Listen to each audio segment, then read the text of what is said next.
Welcome to the fourth ever Harland D Podcast. I'm your host, Harland D. White. On this podcast, we're focused on personal finance, talking about, our successes and failures and hoping to learn from one another. Recently, I've been on my own debt-free journey over the last 13 months or so, and really excited to get this podcast started. Today, we have a very special guest, Mommy Trader. And so I'm really glad she was able to jump on and join us today. She has an exciting story that I'm looking forward to learn a little bit more about. So with that, would you like to go ahead and give yourself an introduction? Sure. Hi, guys. I'm Mommy Trader. And on my channel, I just talk about me and my family of five. So I have a husband who we just celebrated our 16th wedding anniversary this week. And we have three kids, one girl who's a teen and two boys. And one of those boys has autism. So we're just trying to make sure we get our money right so that we can not only achieve financial independence for ourselves, but, provide a stable financial future for him as well. Very cool. Very cool. And I know recently you celebrated 2 years of being debt free. So I'm excited to hear about that. But before we jump into the debt-free journey and learn a little bit more about how that started, I'd like to know a little bit more about a younger mommy trader in her teens and 20s and how you viewed money and things like that to kind of lead us up to the debt-free journey. Well, I can tell you that young mommy trader was kind of a mess. She thought that she had a lot of time ahead of her. If she took out a credit card or didn't pay her bills and bought all these clothes and shoes, you have all of these goals for yourself. Oh, I'll just get a job. I'm 21. I have my whole life ahead of me. But life really has a way of kind of bringing you down to reality. and if young mommy trader was just frivolous and was just trying to keep up with the Joneses and really trying to cover a lot of, childhood issues through shopping that I think she discovered really didn't solve anything. Maybe like a temporary high, but it really didn't do much to bring her, the peace and closure that she needed. So that was young mommy trader. So, so would you say you had anyone that kind of taught you about money growing up?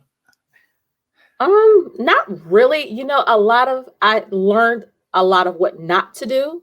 I didn't have anyone to formally sit down and say, hey, you should save, you should budget correctly.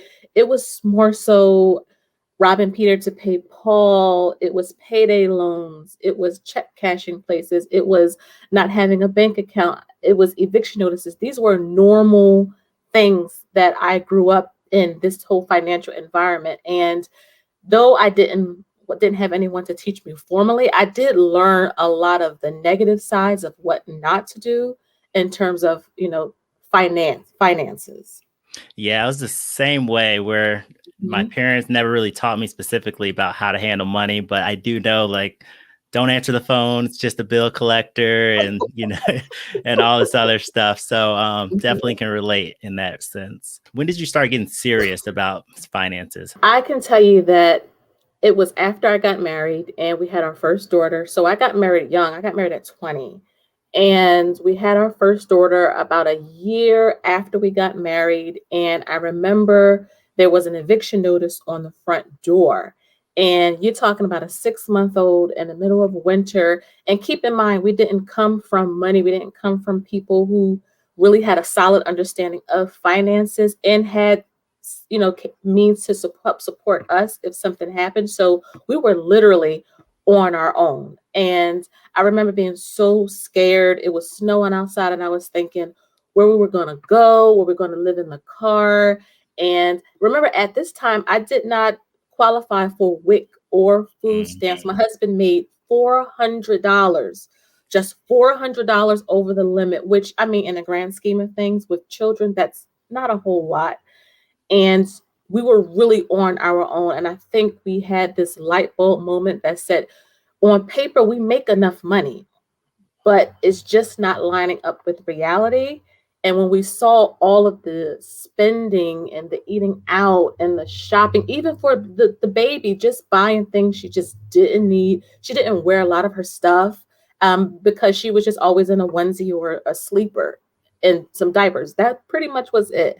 And I think it helped us to see if we make enough money on paper, we should be able to live within our means. But first, we have to figure out a way to get out of this debt. And I can tell you that we didn't have that light bulb moment until we gathered all of the statements. It was so scary, Harlan. I can tell you, we added up 3 months worth of eating out, and it was $2,000. I was thinking we were going to McDonald's. But every drive-through stop, every stop at a convenience store, every to-go pickup adds up. And you don't realize every time you swipe the card, it just ching, ching, ching. You're making minimum payments and the interest is adding up. So the minimum payment isn't really doing anything. And we said we have to do something about this because we did not want to live the rest of our lives like this. And so that was how we got started on the debt-free journey. Okay. So pretty much, was it right after you saw the eviction notice? Like how long would you say between that part and when you actually started making some changes? It was probably about a month or so. We got the eviction notice. We were able to scrape some money together, but it really scared us. And we didn't have any type of organization when it came to our finances. We had to literally search for statements. They would come in the mail, but we would just toss them in the trash can. And back then in 2006, 2007, my daughter was born in 2006, the internet is not what it is right now. And so going online, trying to pull statements was challenging. Then we just didn't know how bad it was. And after a solid month of getting everything in and trying to start to track things is when we really started to hit this whole debt-free life. What are some of the initial things that you think you started to do better, or was just a matter of just, all right, we saw how much we spent on eating out, maybe we should eat less out? What are some like the baby steps that you guys took to get started? I think it was really first being honest with ourselves. At least for me, I was in denial for a long time. I knew I would, was spending money eating out. I just didn't know how bad it was. I didn't know how often I was stopping. I was stopping for breakfast, lunch, and dinner. I didn't even realize it until I started to track it. And that's where budgeting really, really was a game changer for us when we saw in the span of 7 days, we were stopping 5 times. It was like, you went shopping. Why are you stopping 5 times? But it was, habits and just things we were used to doing. And like I said, just being able to see all the numbers, the $5 here, the $15 there, the coffee here. And I know, coffees don't make or break your budgets, but when you were going out as much as we were, they were make or breaking our budget. And having a budget and a workable budget and a realistic budget for our particular situation was so key, because we didn't just kind of go cold turkey. What we did was we gave ourselves, some fun money or some coffee money. And once that was done, we just like stuck to it. And it's really funny how you'll start to find coupons when you only have $2 left for coffee. You'll get a coupon or sign up for a membership or something like that. But I can tell you that the budgeting in terms of the beginning baby steps of this journey, being honest with ourselves about how much we were spending and the budget, tracking the budget. Every time we spent something, we wrote it down. I believe you started investing around 30 when you turned 30, Yes. right? Around that period. So what did that look like before, up until when you started how did you start investing? How did that come about? Like what clicked there? Well, at my husband's job. So it wasn't necessarily offered at my job. So my husband's job offered it. He brought home all of the paperwork and he said, this is the 401k. This is the match that they were offering. Maybe we should, put some money in. And I was hesitant at first. I'll be honest with you, because I thought, we're trying to get out of debt. Let's just kind of keep this momentum going. But we started to realize that we needed the time for our money to grow, and just putting just a little bit. We didn't. And in my mind, I thought, we just had to put $500 a month in, which was too much for our budget. But when we realized $100 was just fine while we were trying to get out of, the hole with our debt, $100 was fine. And that was something that really, in terms of investing, was helped me to see the light per se. It was that, we don't have to put this finite amount in terms of how much you have to invest. You can invest with $20, $10. And once I kind of understood that, that really got the snowball rolling because we were able to still put some money aside and, and decrease the taxable income that the government was going to take and still pay off the debt. And I used to think, oh, you can't do investing if you're still in debt. You can do both. And I feel like if we would have really understood that concept when we were first starting, we would have been light years ahead of where we are now. But we started with $100 and just ballooned to 200 as we got out of debt. And pretty much all the money we were putting to credit cards, once we paid that off, just funneled that over to investments. And it just kind of ballooned from there, really. Got it. Have you shared like how much debt were you paying off, and like what types of debt were you guys paying off? I mentioned we paid off $75,000, and it was all the debts you can think of. We were taking money off the credit card, the cash advances out of the ATM, car loans, student loans, personal loans. Oh my goodness, it was horrible. I had a Target credit card. I mean, it was terrible. It was terrible. It was not 75,000. Okay, was it? And I know, and you've had some more kids in between, I guess, that point as well. Was it pretty steady? I mean, were you guys able to continue to pay off debt throughout the whole time, or was there any points you had to take any breaks? Well, we were really fortunate in that the field that my husband's in, so he's in the biotech, pharma, clinical trials field. And so the blessing was that, in his career, he was able to continue to increase his income. And what we did was we tried to make sure as we were going through this debt-free journey to not increase our lifestyle. The whole lifestyle creep, especially when you have children. A lot of times we'll pause spending for ourselves, but through the babies, we are spending for clothes and shoes and daycare. And, they have to have this gadget and this toy, and they're not playing with any of it. They're not even paying any mind.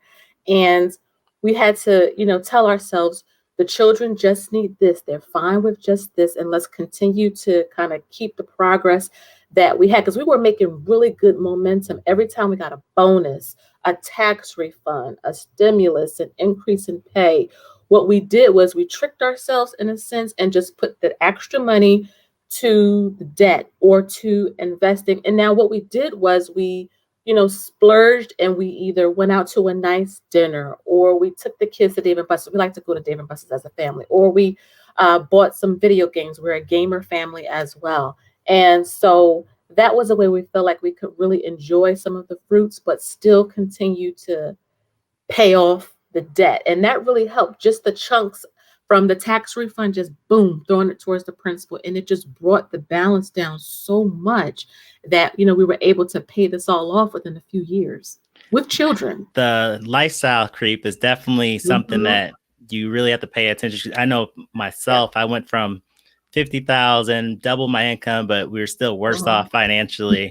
And so you definitely have to pay attention to that. So how did you get to the point, or where did you decide to start a YouTube channel? Like, how did that come about? I was on YouTube scrolling one day, and I came across this channel called Our Rich Journey, which you probably have heard of and I've talked about before on the channel.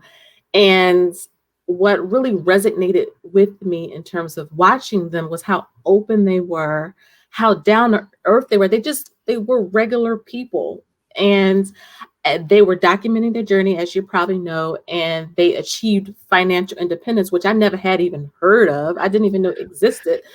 And it made me motivated to say, you know what, if they're encouraging me while they're on their journey, maybe I can encourage someone else, being transparent, being open and honest and relatable, and just really documenting the journey while we're in the trenches versus once we achieved it, showing people the things that we're doing and the moves we're making, and, how the good days and the bad days, consistently.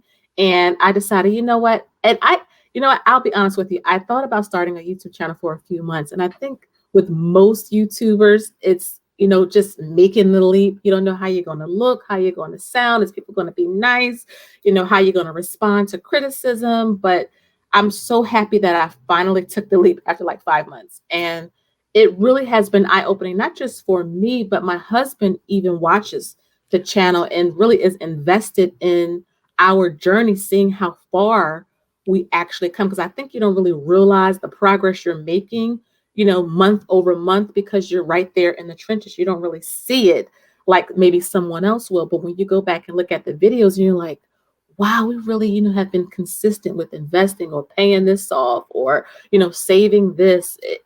It's so motivating to me. And I'm hoping that, it's motivating to others to start their own journey, because it's not just for one person or one group. This is not a one size fits all. It's so many roads to financial freedom, so many roads that, people can get on to get there. So I guess one of the other things that I really like about your channel is you talk about FIRE. So maybe, and I like the fact that even though it's a little ways off, how you're showing the baby steps to get there and how invested you are in the, what you have to do now to ensure that you're retiring in, how many years is it now? Is it 6 years? I was gonna say. So maybe share a little bit about what FIRE is and how you got started with that.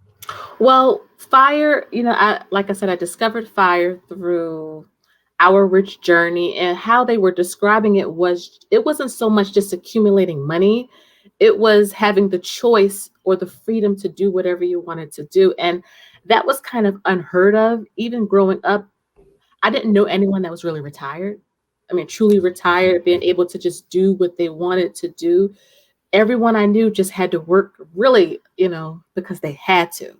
And I looked at Our Rich Journey and I thought, like, wow, Amon and Christina have regular jobs. I mean, for the most part, they had regular jobs, and they didn't start at 20 years old. They started a little later in life. They looked like me and my husband. They have children. And it got me interested, where I started to do some research and I started to read some books. And I brought it to my husband, and he was like, oh my goodness, I would love to be able to quit my job and do whatever I wanted to do, maybe focus on my own business. And I can tell you, also having a special needs son, we really needed to make sure we had our ducks in a row, because he most likely won't be able to go to college. It may be harder for him to find and or keep a job. And we want to make sure that as a special needs adult, especially after we're not here anymore, that there's something that mom and dad had put aside for him many, many years before, so that if he did fall on hard times, he wouldn't have to resort to, public assistance. Not that that's bad, but just being able to have something set aside for him as well. And I think as we continue to learn more about FIRE and just watch more videos about FIRE, read about FIRE, it became really a passion project for us. It was, we make enough money. So, if we want to retire, we have the ability. And one of the things that we had to understand, Harlan, is that over time, I believe up until we were 30, we had accumulated about $700,000 that we had received in income just over 10 years. And you don't really realize that you are actually receiving all this money over a decade, but you really have nothing to show for it except for, debt. And we wanted to make sure in our 30s that when we turned 40, there was something to show that we invested or we paid off debt and stayed debt free, that we made smarter choices with our money. And as you saw in the most recent video that I posted, that we were able to move our timeline up just by being consistent, because the compound interest, the time in the market really works. You hear people talk about it all the time, that if you invest, the sooner you can invest, the faster or the more your money will have to grow, and you could achieve your dreams. Now, when I'll say this, because I have gotten this question before, that, FIRE for us isn't just retiring and doing nothing. That's not the case at all. It's about, my husband's just started his own company. I would love to see what Mommy Trader does.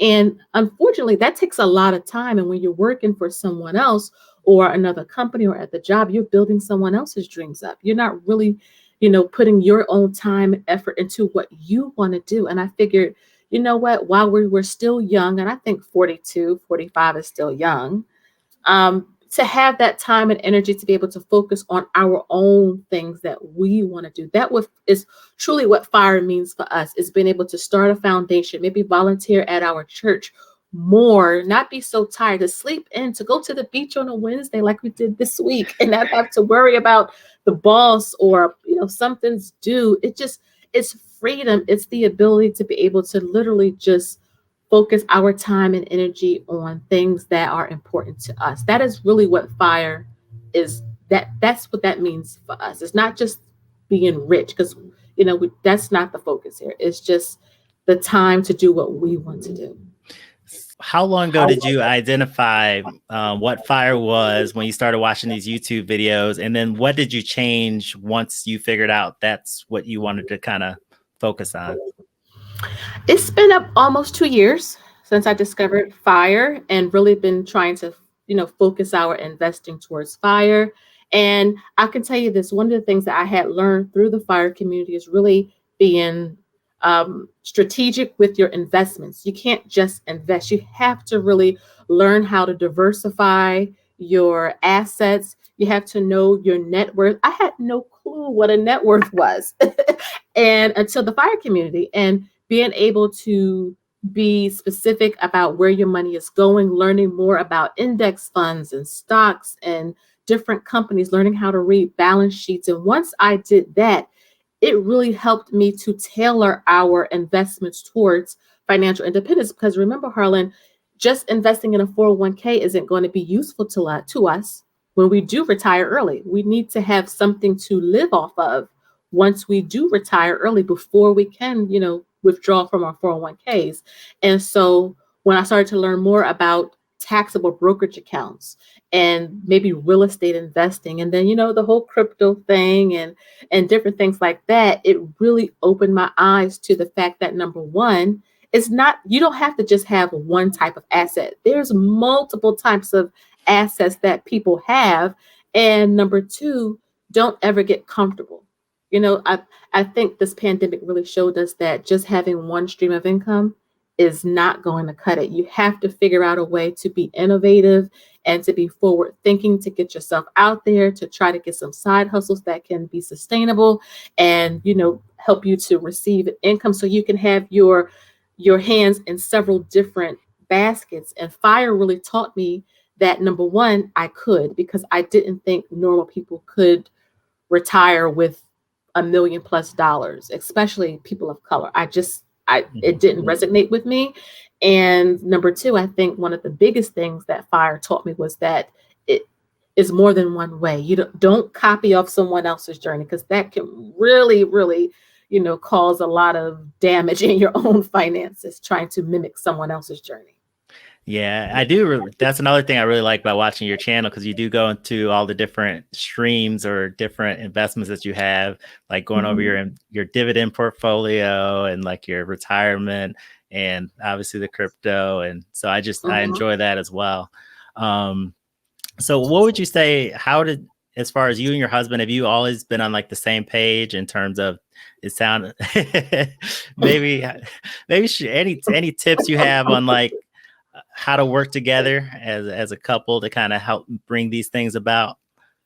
Yes. So I'll tell you, when we first got married, we argued a lot about money. I'm talking about on the verge of just separating. That's how bad it was. I mean, money can really put a tight grip on your relationship. And you can love each other at the end of the day, but money, especially when you're not on the same page, when it comes to finance in general, can really cause you to, divide. And I think one of the biggest things that really helped our marriage is seeking counsel. I think counseling is really good, and being specific about why you're getting the counseling. So not just general going to counseling, but we're going to counseling because we argue about money all the time. And it was this is my money, that's your money, and you can't tell me what to do with my money. And once we really learned through counseling that we are one, it's not him versus me, we are one in this, that we have to be on the same page, that, I should not tell him, flat out no, but rather hear his side of the story. Why does he want to buy this? Because, you never know until you hear someone kind of explain it to you. And the same for me. And also, one thing that really helped us, and we still do this to this day, if we really want to buy something and the other person is just not really on board with it, wait 24 hours. It works so well, because sometimes when you want to do something, you're so passionate about it at that moment that you aren't really focused on reality. But if you let some time go past, there have been many times where I've had stuff in the cart that he did not agree with, but that I wanted, but I let some time go past. There were times, Harlan, that I forgot about it. And it just showed me that I didn't really want it. It's just something that I saw somebody either had, which can be an issue, comparison, especially to people outside your marriage, um, or just buying it because that's just what I wanted to do. And really making sure that our goals were front and center. What do we really want to do? And making sure that our goals lined up. It wasn't he wanted to be over here and I wanted to be over here, but where do we want to end up 10 years from now? How do we see ourselves? And that really was a motivating factor because we both had input. It wasn't just I was making all the decisions or he was just making all the decisions, but we really had to learn how to work together, and that it's us. It's not him. It's not myself. And I can tell you, Harlan, that's one of the biggest things that helped us get to 16 years of marriage is it's us. It's not him. It's not me. It's us. And we got to work together, to achieve anything that, we have set our minds to. Right. Okay. That makes a lot of sense. And I guess, do you guys, as far as on the FIRE journey and coming up with like how much you're going to invest there or budget here, is that something that you guys work together on as well, I assume? Or Yes, we have different roles, and yeah. which and the thing with roles and relationships and in marriages, to be specific, is that one role isn't more important than another. Everybody plays their part so that we can kind of move forward as a unit, just like the body, the arms, the hands, the head, all play a significant role. One is not more important than the other. And I think when we realize that, with our finances, I'm much better at the details. He's much better at the overall goal. He was the one that told me about Ethereum and Bitcoin. When I first started with cryptocurrency, for example, it was Dogecoin because, I like Tesla a lot. And of course, I follow Elon. He mentioned it. And so that made me go, look, what is Dogecoin about? And that's how I got into it. He suggested Ethereum and Bitcoin. And when I did some research, I actually 1000% agreed with my husband that yes, Bitcoin and Ether is like the future. Not saying Dogecoin isn't, but you know what I'm trying to say, Harlan. Yeah. Like he's the more like overall future focus. I'm the detail. I can put it and make it bite-sized and kind of figure out, how much to do here, how much to, and it works well for us. He brings companies to me all the time. Hey, honey, look at this company. Maybe you should look into this. I think this may be a good one. I'll tell you, he was the one that talked about Neo when it was like $7, the EV Tesla competitor. He was the one that put me onto Plug and different ones like that. And so again, he's like the overall person. I'm the more, okay, this is what we can do to kind of get us to our goals quicker then. And so that's how we do it. And it works. Very cool. I know we're coming up on 30 minutes. What would you say that one of the biggest financial mistakes that you think you've made and lessons learned from it? I can tell you the biggest financial mistake that I think my husband and myself ever have done was paying for an extravagant wedding. We really, really tried. And not saying that extravagant weddings or weddings that cost a lot is a bad thing. But when you are trying to survive, it's a bad thing. And I think a lot of it was we just wanted, it was more so me. My husband could really care less. I'm I gotta, be open and honest here. I wanted the big dress and I wanted everybody to be there. And I wanted the right musicians. I wanted this venue. And at the end of the day, you're spending $30,000 on something that really you could do for a lot less. And here's the thing, Harlan, is that we were trying to pay our rent for the next month. So it just didn't make sense. But when you're in the heat of the moment, and especially when it comes to weddings, which is a very emotional process, especially financially, it is really hard to kind of keep yourself in check. And going back to who taught you about finance and budgeting, to have someone there to teach us, okay, if you want this big wedding, maybe you should budget for it instead of swipe, swipe, swipe. Or maybe you should just have something small now, and then you can have, a celebration or reception later. But that was the biggest, because it started off our marriage on the wrong foot, especially financially. Because if you can't pay your rent, consistently month over month, you should not be paying for a wedding, and getting into debt more and more and more. Because honestly, Harlan, the wedding itself may have cost 25, 30,000, but by the time we finish paying off all of the, everything, you're talking about $40,000 because interest. I mean, we weren't paying, you know how it is, Harlan. Mm-hmm. Yeah. That was the biggest financial mistake we've made. And we've learned from it. I started laughing. I don't know if you saw DebtFreeDad's video this week. That wasn't us. But. Yeah. You could have. I told him, I was like, man. So basically, he shared a story about a couple who basically tried to have a wedding on private property on someone's lawn, and not tell them about it. But I was like, if they would have actually pulled it off, that would have been, huge cost savings. Yeah. But we didn't do anything like that. Okay. Anyway, I was thinking about that. Well, very cool. Is there any other topics you want to hit on that I haven't covered? I just want, people to know that, especially in the finance community, I am really loving how big this community is becoming.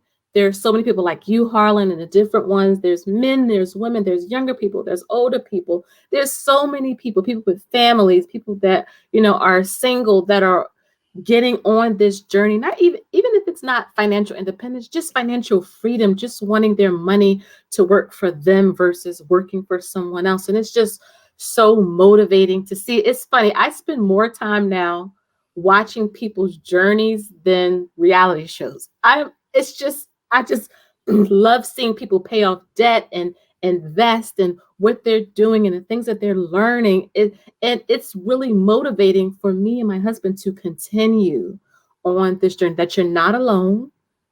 You're not the first one to get into credit card debt, and you won't be the last, but you don't have to stay there. You can do more and better for yourself.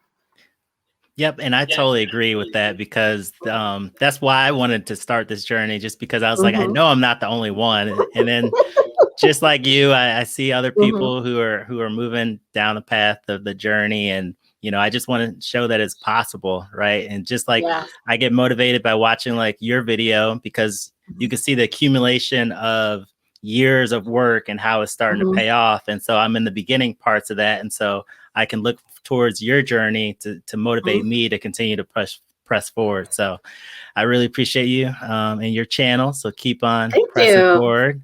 And so, again, so I'm glad you're able to join me today.